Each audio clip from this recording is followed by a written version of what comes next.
Eno yembere badde ku parliament ng'abantu okuva mu Bunyoro bazze okukwanga sipiika ekiwandiiko ekirimu okwemulugunya kwabwe eri gavumenti ya Uganda olw'ensimbi zaabwe obusobo 2.5 ze bagamba nti zaaba gavumenti ya Uganda nga zagiwa gavumenti ya Bungereza ze batafunanga ne kati.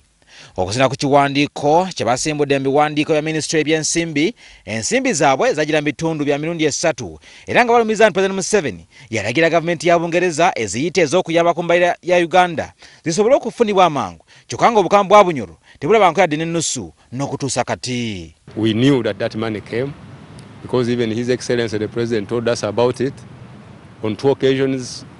First, it was on the 6th of June 2009 at the old State House in Nakasero. He assured us that some money had started coming in, that we should not take the breach to court.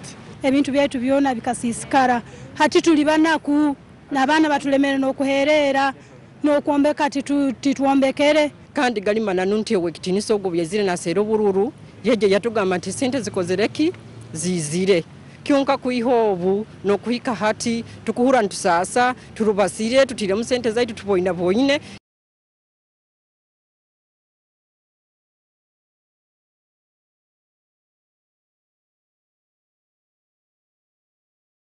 Okusinziira ku kiwandiiko kye bakwanze sipiika kyali kikyamu gavumenti okutwala ensimbi zaabwe ng'obuyambi ate nga lyali bbanja oluvannyuma lw'okukkaanya ne gavumenti ya Bungereza ensonga okuzimalira ebweru wa kkooti. Kyokka minisita omubeezi avunaanyizibwa ku nsonga za Bunyoro Ernest Kiiza bino byonna agamba nti byappa.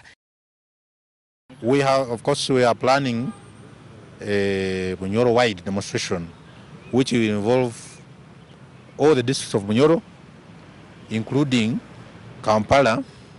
We shall demonstrate at the British High Commission and also move to State House and also close to Parliament. Ugandans should not make petitioning in Parliament a fashion. They are rumors, really. I wouldn't say that they are genuine claims. They are rumors which have been going around.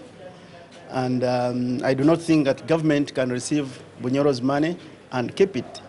Okusooka Abanyoro baali baagala okuwaabira gavumenti ya Bungereza olw'okugaba amasaza gaabwe abiri okuli Bugangayizi ne Buyaga eri Buganda wamu n'abantu baabwe abasoba mu bukadde obubiri abattibwa naye ng'ensonga ne basalawo okuzimalira ebweru wa kkooti.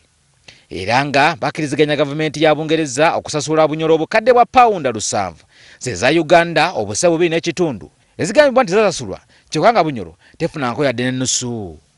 Mukitale Moses, WBS TV.